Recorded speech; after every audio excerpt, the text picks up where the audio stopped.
안녕하세요. 오늘도 사연 살롱을 찾아주셔서 감사합니다. 전 이태원 외곽에서 디저트 카페를 운영하고 있는 40대 여자입니다. 남편과 함께 이태원과 제주도에 두 개의 지점을 내어 두 카페를 운영하고 있고요. 올여름에는 새로운 지점을 하나 더 오픈할 준비를 하고 있어요. 새 지점 역시 서울에 낼 계획이랍니다. 제주도와 이태원이라니 왜 굳이 그렇게 두 지점을 냈는지 궁금해하시는 분들이 많더군요. 이렇게까지 동떨어진 곳에 두 지점을 내게 된 이유는 제가 원래 제주도 사람이었기 때문이에요. 어려서부터 제주도에서 나고 자라서인가 저는 일을 하는 방식도 일상적인 부분에서도 남들과 다른 독특한 면이 있는 것 같습니다. 저희 부모님은 제가 아주 어렸을 때부터 게스트하우스를 운영하셨는데요. 원래는 두 분 다 호텔 직원이었다가 사내 커플이 되시면서 결혼까지 꼴이 나게 되셨다고 해요. 결혼 후에는 두 분 다 게스트하우스를 운영해보고 싶다는 꿈이 있었기에 함께 퇴직금을 모아서 게스트하우스를 차리셨던 거죠. 아빠가 고객 관리에 잔뼈가 굵으셨고 사업가다운 배포가 있는 분이셔서 사업 수완이 좋을 수밖에 없었고 엄마 역시 일을 잘하셨는데요. 특히 엄마는 인테리어 감각이 뛰어나시고 요리 실력이 좋아서 부모님의 게스트하우스는 금세 입소문이 퍼지게 되었답니다. 결국 저희 부모님은 제주도 내에서 4개의 게스트하우스를 운영하게 되었고요. 저 역시 엄마를 닮아서 어렸을 때부터 요리에 관심이 많았는데요. 아무래도 부모님을 도와 게스트하우스 잡일을 하다가 세계 각지에서 놀러온 투숙객들을 만나다 보니 자연스럽게 세계 각지의 음식을 맛볼 수가 있었어요. 저는 새로운 나라의 음식을 맛보면 제가 혼자 있을 때 그걸 따라서 요리해 보기도 하고 투숙객과 함께 요리를 하기도 하면서 나라마다 요리하는 방식에 특징이 있다는 걸 알게 되었죠. 어깨너머로 봐도 곧잘 요리를 따라하는 절 보고 투숙객들은 신기해하며 말을 걸었고 그렇게 소통을 하다 보니 저도 모르게 다양한 외국어를 구사할 수 있게 되기도 했답니다. 중학교 때까지는 진로에 대한 고민이 없었던 저는 고등학교 진학을 앞두고 곰곰이 고민을 해보았는데요. 아무리 생각해도 요리 외에는 다른 뾰족한 게 떠오르질 않더군요. 그래서 부모님께 그때 처음으로 요리를 제대로 하고 싶다고 진지하게 말씀을 드렸죠. 그래, 네가 확실히 그쪽으로는 재능이 있으니까 엄마 아빠도 찬성이야. 그저 열심히 해보라고 응원해주고 싶은 마음이야. 그러면 고등학교도 좀 생각해본 곳이 있니? 섬 안에서 찾다 보니까 선택할 수 있는 곳이 많지는 않더라고. 그래도 여기가 제일 많은 선배들이 추천하는 곳이야. 시설도 나쁘지 않고. 여기로 가면 괜찮을 것 같은데? 차라리 고등학교 진학을 해외로 가는 건 어떠니? 네가 하고 싶은 방향이랑 여긴 별로 어울리지 않는 것 같아서 말이야. 너는 디저트 쪽으로 공부를 해보고 싶었던 거 아니야? 그럼 차라리 맞지도 않는 학교를 가기보다는 조금 멀리 있더라도 네가 하고 싶은 공부를 하는 게 좋을 것 같구나. 저는 저희 부모님이랑 오랜 시간 동안 고등학교 진학에 대해서 논의했고 결국 프랑스에 있는 학교로 진학하기로 결정하게 되었어요. 제가 프랑스에 유학을 다녀왔다고 하면 사람들이 저희 집이 엄청 부자라거나 아님 제가 엄청 엘리트인 줄 아는데 그렇지는 않았고요. 그 당시에 저는 파티쉐가 되고 싶었는데 그걸 제대로 배울 수 있는 곳이 프랑스라서 거길 진학하게 된 거랍니다. 다소 순진하게 유학길에 오른 셈이죠. 그래도 지나고 나서 생각해보면 그런 큰 도전을 한 건 제 인생에서 가장 잘한 일들 중 하나였던 것 같네요. 어쨌든 몇 년간의 유학 생활을 마치고 성인이 된 저는 어느새 어엿한 파티쉐가 되었어요. 그리고 프랑스 학교 졸업 직전까지 많은 고민을 했죠.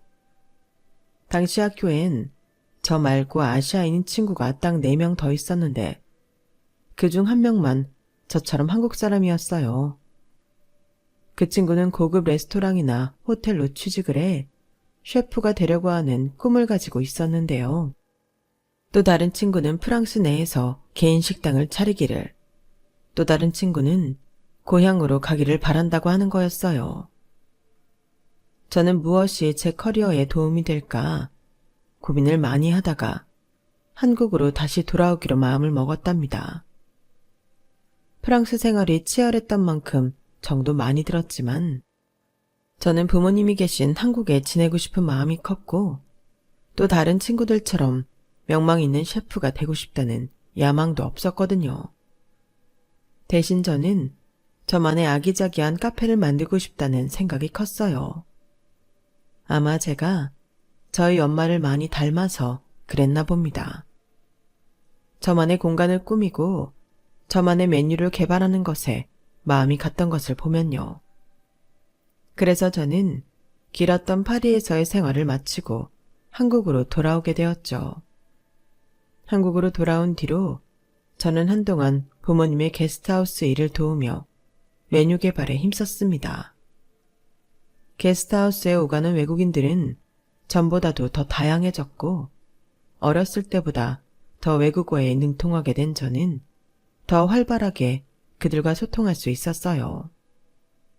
그리고 그런 점이 제 메뉴 개발에 큰 도움이 되었고요. 와, 현정, 너무 맛있다. 고향에서 먹었던 맛 그대로야.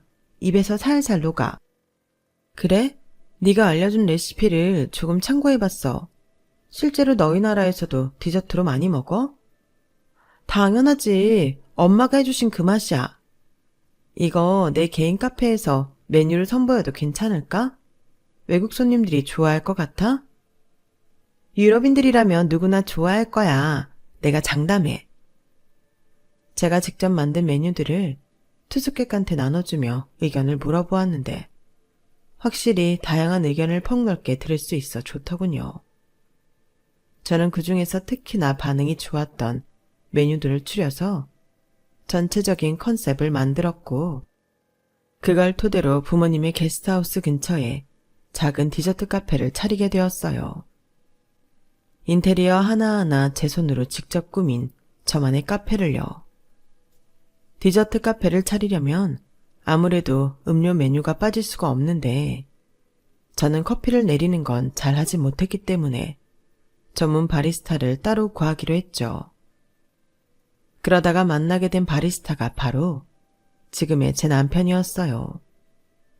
남편은 제가 마셔본 커피 중에서도 손에 꼽을 만큼 맛있는 커피를 내렸어요. 첫입에 홀딱 반할 만큼 맛있었죠. 제 메뉴들과 잘 어울리기도 했고요. 나중에 들어보니 남편 역시 제 디저트들을 첫입에 먹자마자 홀딱 반했다고 하더군요. 맛도 맛이지만 디자인 하나하나가 고급스러웠다고 칭찬을 많이 해주었어요. 어쨌든 서로의 능력에 반해 함께 일하게 된 저희는 얼마 지나지 않아 연인 사이로 발전하게 되었고 유채꽃이 활짝 핀 어느 날 결혼식을 올리게 되었답니다. 제 카페는 제주도 내에서도 유명한 명소가 되었고 유능한 직원들과 함께 일하게 되었는데 결혼 후에는 매니저에게 전반적인 운영을 맡기고 남편을 따라 서울로 올라오게 된 것이었어요. 남편의 본가가 서울이었는데 시부모님이 결혼 후엔 저희 부부가 서울에 지내기를 원하셨거든요. 그래서 서울에 지점을 하나 더 내고 2개의 카페를 운영하게 된 것이었죠. 시부모님은 저희의 결혼을 엄청나게 반기시진 않았어요. 동업자였다가 부부가 되었다고 하니 더더욱 반기지 않으셨죠. 결혼을 약속하고 나서야 저는 남편의 과거에 대해서 들을 수가 있었는데 원래부터 시부모님은 남편이 바리스타가 되는 걸 극도로 싫어하셨다고 해요. 그런데 결혼할 사람이라고 데려온 제가 같이 카페를 운영하는 사람이라고 하니 아무래도 마음에 들 수가 없었나 봅니다. 처음 인사드리러 갈 때 절 굉장히 무뚝뚝하게 대하셨거든요. 그렇다고 일부러 저를 골려주려고 하는 그런 분들은 아니셨지만 확실히 환영받지 못한다는 건 느낄 수가 있었어요. 남편은 시부모님께 인사드리고 오는 길에 저에게 미안하다고 사과를 하더군요. 부모님은 내가 판검사나 아니면 대학 교수라도 될 줄 아셨나 봐. 학창시절에는 공부 말고 다른 건 관심이 없어서 성적이 잘 나오긴 했었거든. 대학을 들어가서 새로운 세상에 눈을 뜨다 보니 호기심이 생겨 여러 가지 일을 하다가 바리스타가 되기로 결심한 건데 부모님 입장에서는 납득하기 어려웠던 거지. 우리나라에서 제일 좋은 대학에 다니는 아들이 갑자기 다 때려치고 바리스타가 된다고 하면 그래, 나도 부모님 마음이 이해가 가긴 하네. 나도 그걸 모르진 않지만 그래도 내가 바리스타로 제대로 자리를 잡고 일하게 되면 부모님 마음을 돌릴 수 있을 줄 알았어. 근데 그게 쉽지가 않더라고. 우리 부모님이 당신한테 많이 차갑게 하셨지? 미안해. 다 내 잘못이야. 나도 일 시작한 뒤로 부모님 잘 찾아뵙지도 않았다 보니 아무래도 저런 반응이 당연하긴 하지만 당신은 초면에 이런 반응을 받은 건데 다 나 때문이야. 미안해. 아니야, 괜찮아. 더 안 좋은 경우들도 주변에서 많이 들었어. 어떤 사람은 시집가고 나서 시댁에서 당연하게 집안일을 강요하고 대놓고 기분 나쁜 소리를 하고 그런데. 근데 어머님 아버님은 전혀 그런 분도 아니신 것 같고 오히려 점잖으신데 알잖아. 나 웬만한 일에 기죽지 않는 거. 난 괜찮아. 걱정하지 마.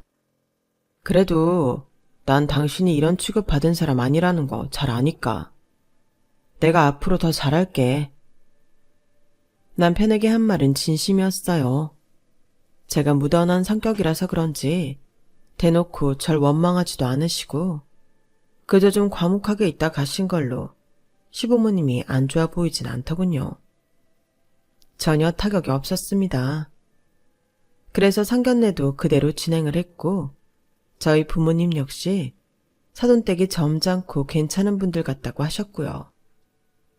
남편에게는 3살 터울의 남동생이 있었는데 그분 역시 성격이 상당히 시원시원하셔서 상견례 분위기는 오히려 좋았을 정도니까요.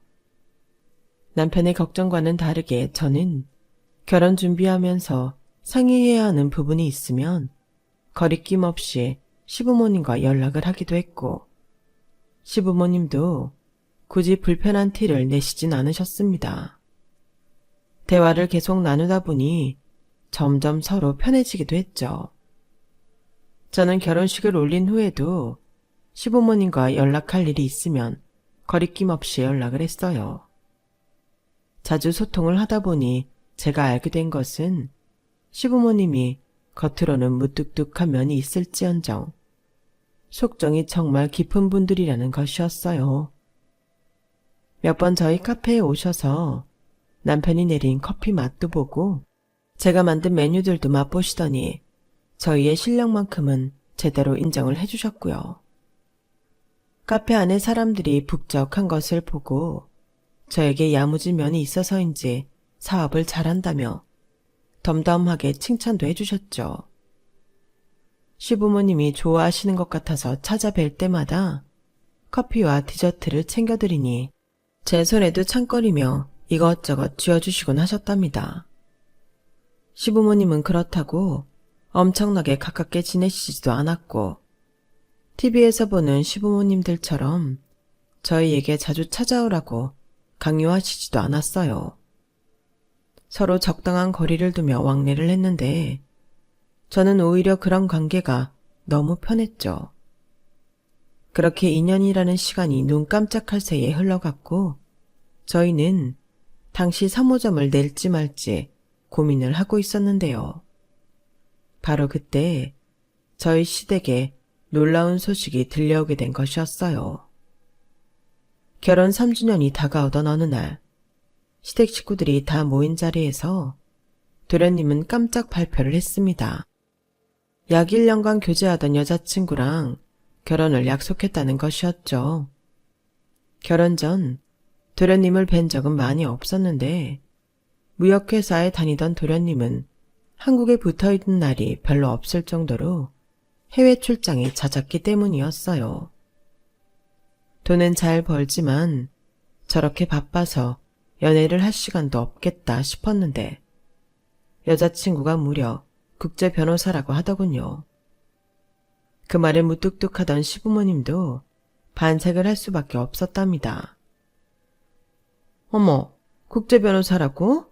세상에, 어디서 그런 처자를 만났니? 우리 회사에서 자주 자문을 구하는 로펌이 있는데 거기서 일하는 변호사야. 내가 일적으로 몇 번 만났었는데 너무 매력있고 멋있는 사람이라서 내가 먼저 대시를 했지.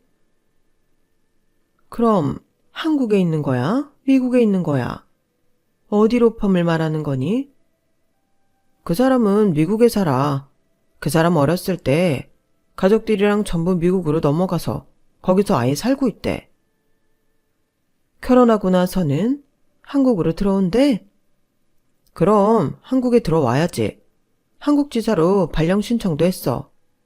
근데 아마 일적으로는 계속 한국, 미국 왔다 갔다 할 것 같아. 시부모님은 전에 없이 눈을 반짝이며 이것저것 질문들을 쏟아내셨고 그날 식사 자리는 동서가 될 사람에 대한 얘기만 하다가 끝이 났어요. 시부모님이 좋아하시니 전반적인 분위기가 좋았고 저도 참 잘됐다 싶었죠. 만약 제가 동생이 있었다면 저였어도 동생의 국제 변호사와 결혼을 한다는 게 엄청 기뻤을 거니까요. 실제로 도련님은 좋은 사람을 아내로 맞이하게 되어서인지 얼굴이 전에 없이 밝고 훤하니 좋았어요.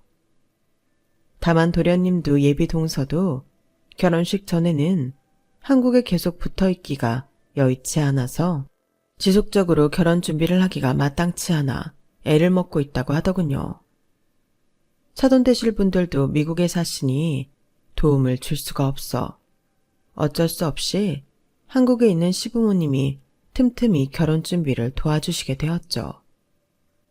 그런데 시부모님이 연세도 있으시고 힘이 많이 드시는지 저에게 계속 도움을 요청하셨어요. 아무래도 예식장 보러 다니고 드레스 샵도 예약해주고 하시다 보니 어르신들이 하시기엔 힘들 수밖에 없었죠. 그래서 저도 가능한 한 최대한 도와드리려고 노력은 했어요. 하지만 저희도 저희 카페에 새 지점을 내기로 하고 막 준비를 시작할 때여서 시간이 너무 빠듯하더군요. 그러다 보니 제가 중간에서 눈코 뜰 새 없이 바빠지게 될 수밖에 없었죠. 예, 저번에 봤던 예식장 시식 좀 하러 가야 하는데 같이 좀 나오지 않을래? 너 시간 괜찮을 때 말이야. 네가 요리에는 또 일가견이 있잖니. 네, 어머님. 그런데 제가 지금 제주도에 막 도착해서 다음 주는 어떠세요? 다음 주? 이번 주 금요일은 안 되니? 며칠만 일찍 올라오려무나. 아, 다음 주에는 왜 안 돼요? 네 동서가 워낙 중요한 일이 많은 사람이잖니. 다음 주에는 또 무슨 일이 있다고 아예 연락을 할 수가 없다더구나. 그래도 연락이 되는 시기에 가는 게 좋지 않겠니? 일단 한번 조율해 볼게요. 저는 시어머니 전화가 오면 시식도 하러 가고 한복도 받으리러 가고 예물도 보러 가드리는 등 계속해서 시어머니를 도와드렸어요. 결혼식 준비에 긴장이 되시는지 시어머니는 당일에도 전화를 해서 와달라는 부탁을 하기도 하셨죠. 그 모습을 보고 화가 난 건 저희 남편이었습니다. 남편은 그냥 대충 준비해주면 될 것을 왜 저를 힘들게 하냐는 거였죠. 저도 처음엔 좋은 마음으로 시작했지만 점점 체력이 붙이는 게 느껴졌어요. 어머님, 죄송한데 이번 달 말까지는 저도 시간을 도저히 내기가 어려울 것 같아요. 청첩장은 신랑 신부가 직접 고르라고 해도 될 것 같은데 굳이 저희가 업체를 가야 하나요? 그래도 하객들이 이거 보고 오는 건데 막 하기도 그렇잖니. 아니, 카페 오픈한다는 건 뭐 얼마나 일이 많다고 그래. 직원도 새로 구해야 하고 인테리어도 조금 다르게 하려고 해서 그래요. 메뉴도 새로 하나 낼 거고요. 저희 지점별로 시그니처 메뉴 다른 거 아시잖아요. 그래도 그렇지. 너 요리도 잘하는데 그런 건 뚝딱뚝딱 할 수 있는 거 아니니?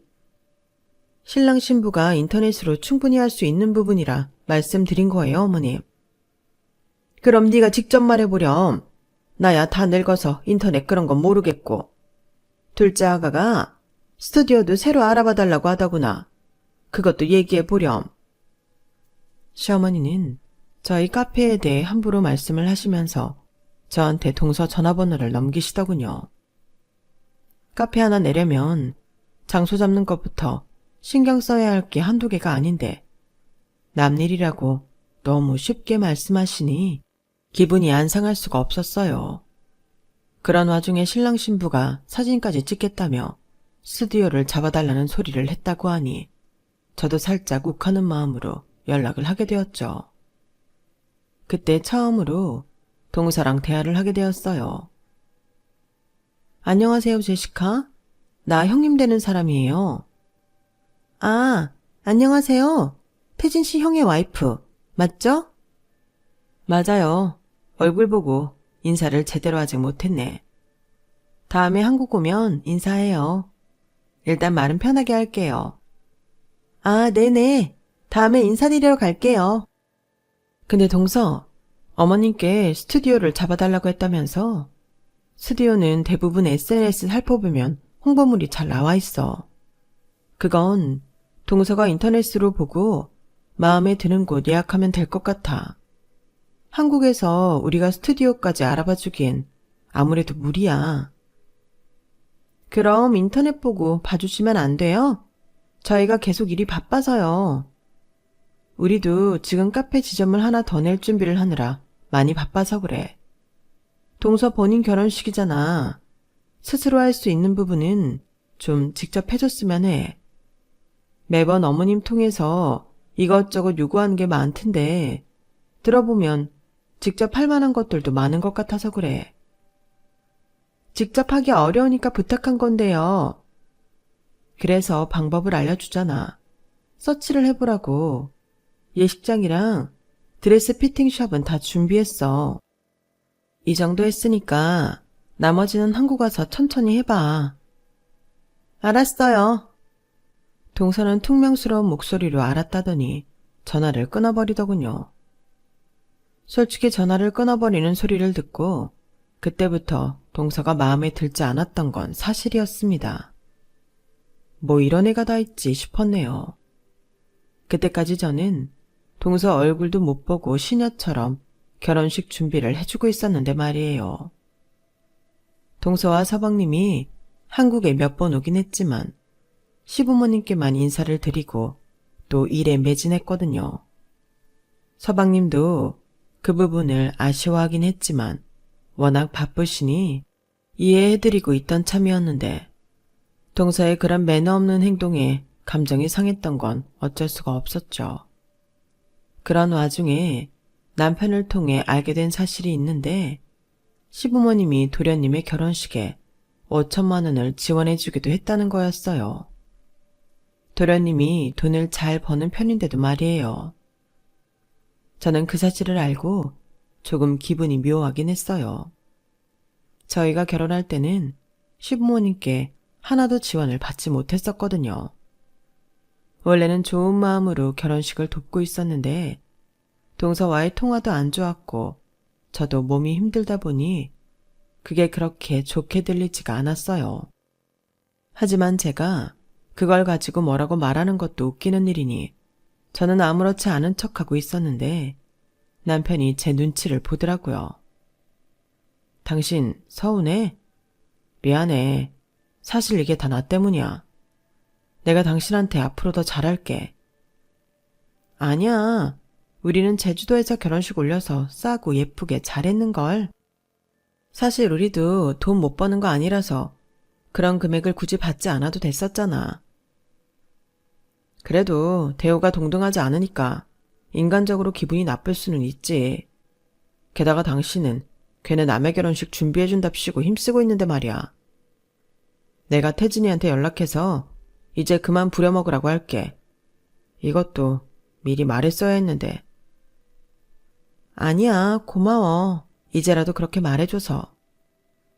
남편의 말에 그때까지 힘들고 서운했던 게 다 풀어지게 되었고, 실제로 남편은 그때 이후로 결혼식 준비를 못하게 막아버렸어요. 시부모님도 더 이상 움직이지 않으셨고, 이후에 결혼식 준비는 서방님이랑 동서가 직접 하게 되었죠. 두 사람은 사진도 찍고 드레스 피팅도 하느라 한국에 꽤 많이 왔던 것 같은데 뭐가 그렇게 바쁜지 제 남편에게도 얼굴을 코빼기도 비추질 않았는데요. 결국 저희는 결혼식 당일에서야 동서를 처음 볼 수 있었어요. 동서는 딱 봐도 미국 교포 같은 느낌이 짙은 사람이었는데요. 찾아오는 손님들과 깨악깨악 소리를 지르며 인사를 하면서 저희에게는 간단한 인사만 하고 말더라고요. 물론 결혼식 날 신랑 신부가 얼마나 정신이 없는지 저도 겪어봐서 잘 알지만 그래도 이전에 사건이 있어서인지 좋게 보이진 않았어요. 그날은 끝까지 제대로 된 이야기를 못하다가 두 사람이 신혼여행을 다녀온 이후에야 저희 가족은 처음으로 제대로 만나서 이야기를 나누게 되었어요. 동서는 결혼식 준비에 많은 도움을 주어 고맙다며 서울 한복판에 있는 호텔로 저희를 불렀죠. 저는 이름도 처음 들어본 호텔이었는데 서울 사람인 남편은 몇 번 들어본 곳이라고 하더군요. 내비를 찍고 찾아가 보니 서울 한복판에도 그렇게 외진 곳이 있다는 것도 처음 알았고 울창한 나무들 사이로 그렇게 크고 예쁘게 꾸며진 호텔이 있다는 건 상상도 못했어요. 호텔 안으로 들어가니 밑으로 숲과 도시 전경이 전부 내려다 보였고 실내 분위기도 굉장히 고급스러웠죠. 딱 봐도 그 안에서 비싸지 않은 건 하나도 없겠다 싶었어요.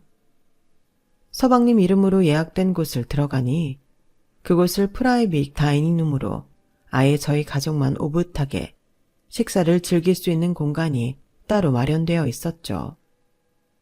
약속 시간은 6시였는데 서방님은 부산에서 막 올라오는 중이라 30분 정도 늦을 것 같다고 연락이 왔어요.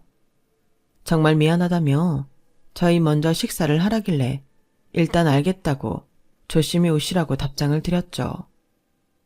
저희 부부가 가장 먼저 도착을 했고 그 다음으로 시부모님이 도착하셨는데요. 그런데 6시가 넘어가도록 주인공인 동서가 코빼기도 보이질 않더군요. 서방님처럼 늦는다고 미리 연락을 한 것도 아니고 저희가 전화해도 받지 않더니 동서는 6시 20분이 넘어서 여유롭게 등장을 했어요.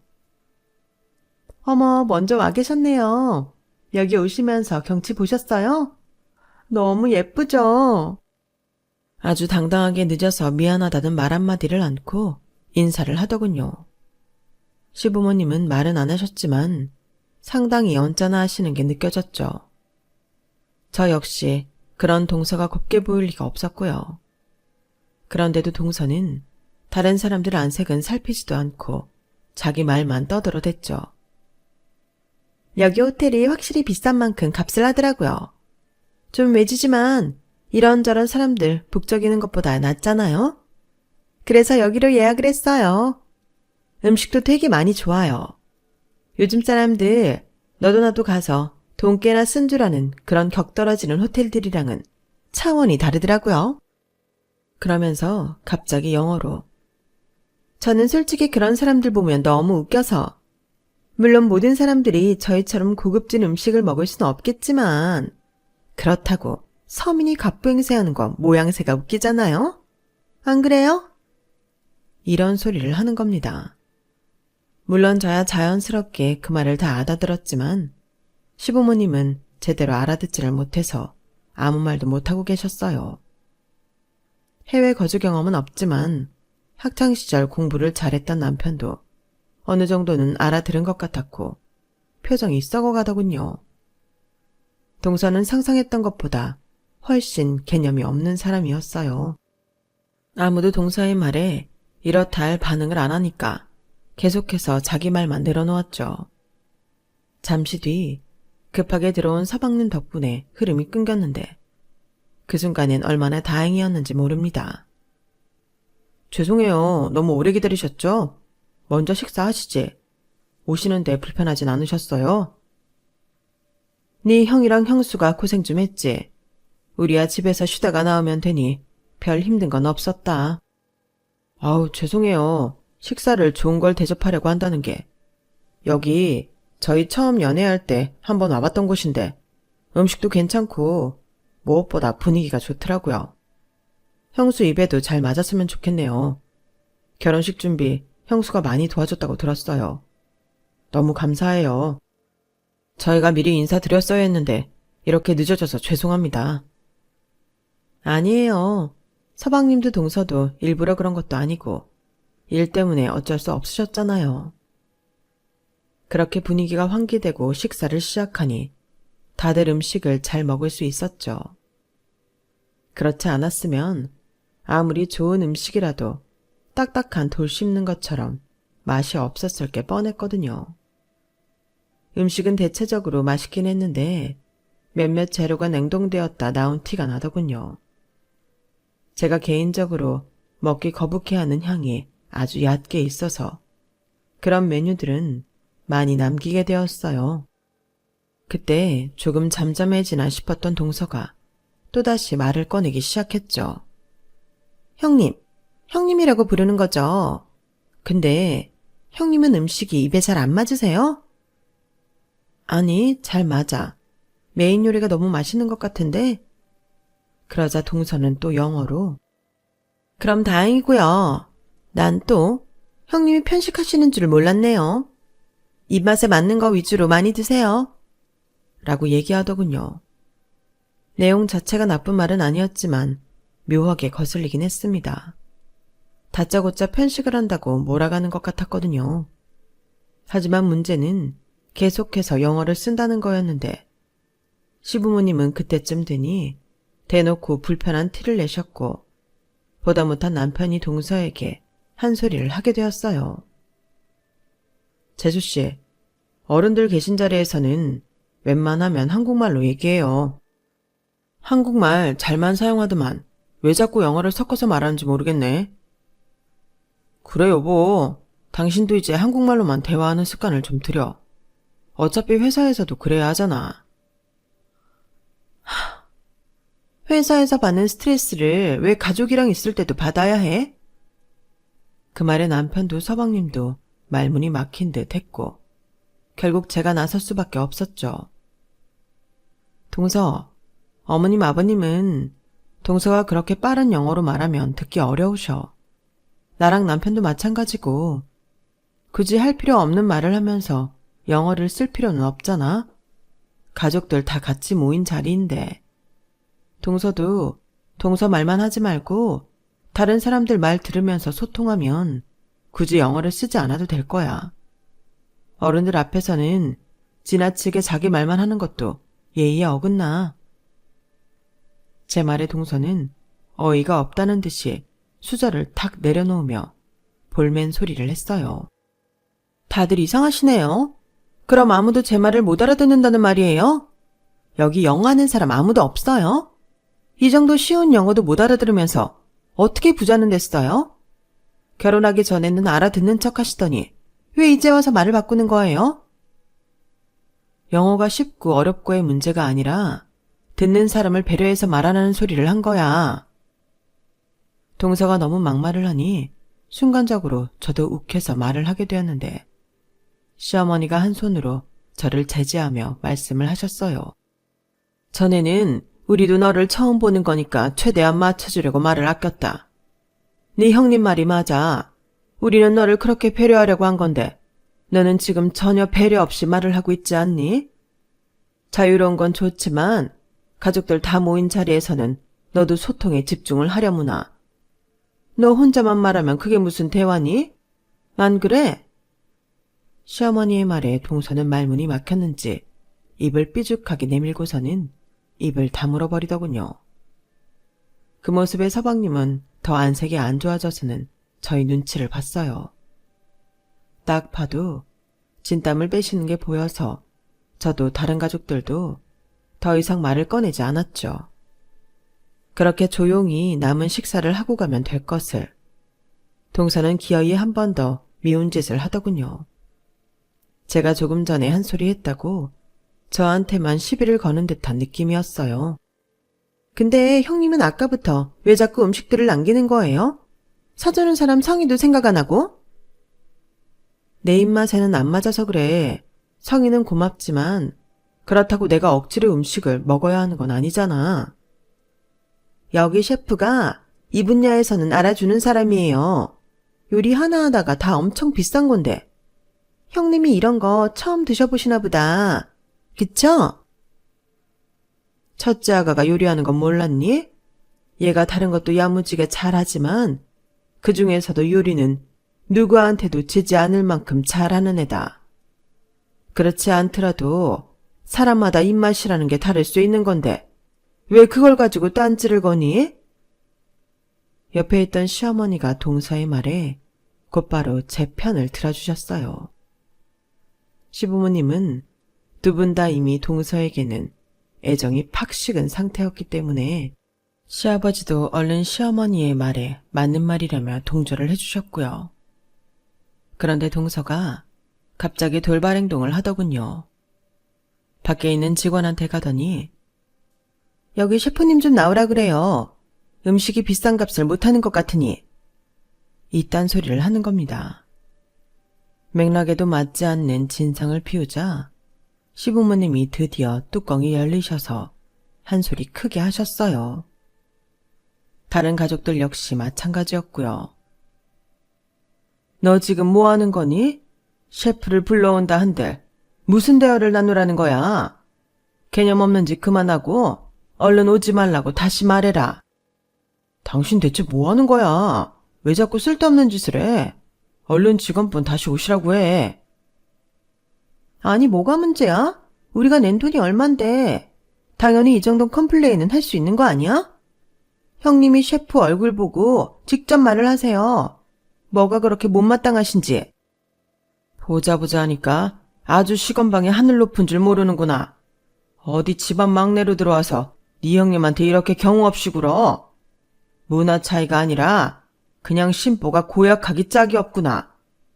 네 형님이 네 결혼식 준비부터 얼마나 많은 걸 도와줬는데 이따위로 굴어. 형님이 제 성의 무시하는 건 왜 뭐라고 안 하세요? 지금 돈 쓴 사람 앞에서 보란듯이 음식 버리고 있는데 이건 경우가 맞는 거예요? 어디서 구멍가게 하나 하는 주제에 대단한 척을 해. 그때 문 밖에서 노크 소리가 들려왔어요. 저희 가족이 하던 말을 멈추고 소리가 난 쪽을 바라보자 셰프라는 사람이 정말 안으로 들어오더군요. 그러더니 셰프가 불어로 어떤 점이 불편하셨나요? 라고 물어보았고 가족들 중 그 누구도 대답을 못했습니다. 동서 역시 당황한 기색이 역력했죠. 그런데 저는 좀 다른 의미로 말문이 막힌 상황이었어요. 그 셰프가 상당히 낯익은 사람이었거든요. 셰프 역시 잔뜩 굳은 표정으로 들어왔다가 절 보고 눈이 동그랗게 커졌죠. 그리고 불어로 저에게 말을 걸었답니다. 현정, 네가 나 불렀어? 마르쉘. 내가 불렀어. 놀랐지? 네가 여기서 일한다고 해서 장난 좀 쳐봤어. 네가 한국에 들어와 있는 줄 방금 알았거든. 깜짝 놀랐네. 이번엔 또 어떤 진상이 왔나 싶었거든. 가족 모임 중이었나 봐. 이번에 남편의 남동생이 결혼을 해서 한번 모였어. 너 일하는데 장난쳐서 미안해. 얼른 다시 들어가 봐. 내가 반가워서 그랬어. 아니야. 네가 장난도 칠 줄 아는 애인 건 처음 알았네. 맨날 요리에만 빠져 살더니. 다음에 연락해. 밖에서 한번 보자. 그래. 다음에 연락할게. 다행히 셰프는 프랑스에서 같이 공부하던 동문이었고 저는 진땀을 빼며 그 친구와 기분 나쁘지 않게 잘 둘러댔고 그 친구는 정말 제 장난이라고 생각했는지 하하 웃으며 돌아갔어요. 그렇게 친구를 돌려보내고 그제야 뒤를 돌아보니 동서는 얼굴이 울그락 푸르락 한 채 저를 노려보고 있더군요. 저와 친구의 대화를 못 알아들은 것인지 어쩐지는 몰라도 일단 잠잠해져서 다행이긴 했습니다. 네 형님이 불어를 할 줄 알았으니 망정이지. 아주 크게 망신을 당할 뻔했구나. 근데 당신 아는 사람이야? 프랑스에서 같은 학교 다니던 동문이야. 나도 깜짝 놀랐는데 오랜만에 봐서 그냥 반갑다고만 하고 돌려보냈어. 잘했다. 큰아가 아니었으면 진상으로 낙인이 찍혔겠구나. 시부모님은 자리에 돌아온 저에게 수고했다고 칭찬해 주시며 동서를 나무라셨어요. 동서가 아무 말도 못하고 있자 서방님이 이만 식사 자리를 정리하려는데 추가로 디저트가 새로 나오더군요. 직원분 말로는 셰프가 따로 챙겨주었다고 했어요. 제가 정말 좋아하는 음식이었고 그 짧은 사이에 제가 좋아했던 메뉴를 기억해 뚝딱 만들어준 친구가 새삼 대단하다는 생각이 들었네요. 덕분에 가족들 전부 맛있게 디저트를 먹을 수 있었답니다. 그 이후로 동서는 한국의 자리를 잡은 뒤에도 가족 모임에는 얼굴도 비치지 않고 살았어요. 그러더니 결국 결혼한 지 1년 만에 서방님과 이혼을 하게 되었죠. 이혼을 하고 나서야 제대로 된 이야기를 들을 수 있었는데 동서는 한국에서 직장 생활을 하면서도 개념 없는 언행으로 동료들의 미움을 제대로 사서 왕따를 당했다더군요. 하긴 입만 열면 다른 사람들 급을 나누며 아나무인인 행동만을 하니 누가 어울리고 싶겠어요. 동서는 동료들이 자신과 놀아주지 않자 밑에 직원들에게 틈만 나면 막말을 쏟아부었는데 아무래도 일하던 곳이 로펌이었다 보니 직원들이 합심해서 직장 내 괴롭힘으로 동서를 신고했다고 합니다. 관련 법에 빠삭했던 직원들이 모아온 증거는 차고 넘쳤고 결국 동서는 회사에서 잘리게 되었다고 해요. 아니, 그런 성질머리로 미국에서는 어떻게 그렇게 일을 잘했대? 미국에서 일할 때는 그 성질을 부릴 곳이 없었겠지. 나랑 연애할 때 직장 내에서 아시아인이라고 은근히 차별받는 게 많았다고 얘기를 많이 했었거든. 나는 그냥 그런가 보다 하고 위로해주곤 했었는데 지금 와서 생각해보면 지 성깔 부릴 데가 없어서 답답했던 모양이야. 뭐야, 전형적인 강약약강이잖아. 지가 목소리 내기 어려운 곳에서만 제대로 일하고 조금이라도 대우받는다 싶으면 막 나가고 최악이네. 형수는 나가서 지내면서 인종차별 같은 거 없었어요? 글쎄요. 저는 그냥 두루두루 잘 지냈던 것 같은데. 물론 도시에 돌아다니다 보면 당연히 차별하는 사람들이 있긴 했지만 적어도 학교 내에서는 그렇게 심하지 않았던 것 같아요.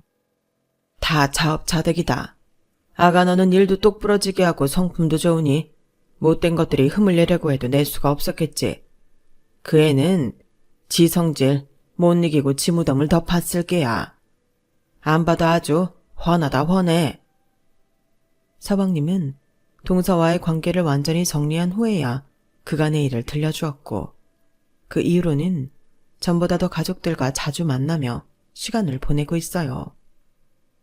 동서의 안 좋은 말로를 들으니 저 역시 시아버지 말씀처럼 자업자득이라는 생각이 들면서도 한편으로는 참 씁쓸하더군요.